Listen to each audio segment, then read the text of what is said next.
الله الرحمن الرحيم.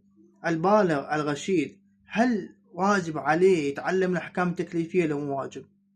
نقول على ضوء سماحة الشيخ باقر الإغواني، نقول نعم واجب عليه، لكن واجب إرشادي وليس مولوي. شنو معنى إرشادي وليس مولوي؟ معناه بأنه الإنسان إذا ما تعلم وما وقع بمعصية معينة فما له عقاب.